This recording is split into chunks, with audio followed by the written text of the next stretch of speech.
দোকান সেরে বাড়ি ফেরার পথে গাড়ির ধাক্কায় গুরুতর আহত মৎস্য ব্যবসায়ী। ঘটনা রবিবার রাত 11:30 নাগাদ বিশালগড় এসডিএম অফিস সংলগ্ন এলাকায় নিউ মার্কেট বাজারের ব্যবসায়ী অমৃত সরকারের বাইকে ধাক্কা দেয় গাড়ি।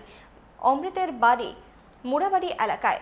অগ্নি নির্বাপক কর্মীরা তাকে উদ্ধার করে বিশালগড় মহকুমা হাসপাতালে নিয়ে আসেন। জিবিপি হাসপাতালে রেফার করা হয়।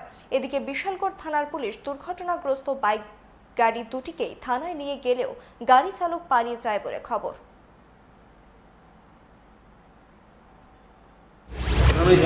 অফিসিয়াল গ্রামীণ ব্যাংকের সামনে একটা বাইক দুর্ঘটনা হয়েছে। গাড়িয়ে বাইকটাকে বাড়ি দিয়ে চলে গেছে। আননোন গাড়ি বাইকটাকে বাড়ি দিয়ে চলে গেছে। কয়জন আহত হয়েছে? একজন সিরিয়াসলি পয়েন্টেড হয়েছে। এর নাম হচ্ছে অমৃত সরকার, বয়স 38 বছর। আমরা বিশালগড় ফায়ার সার্ভিস স্টাফ খবর পেয়ে বিশালগড় মহকুমা হাসপাতাল নিয়ে এসেছি। একটা আরটিএ পেশেন্ট এসছে, ফায়ার সার্ভিস নিয়ে এসেছিল। পেশেন্টের নাম অমৃত সরকার। তাকে আমরা প্রাইমারি ট্রিটমেন্ট করে এজেন্সি রেফার করেছি। পাটা বেশি ইনজুর হয়েছে। মূলত কিসের সঙ্গে হয়েছে এমন কিছু জানতে পারছেন? না, এটা জানি না, সম্ভবত গাড়ি অ্যাক্সিডেন্ট, গাড়ি গাড়ি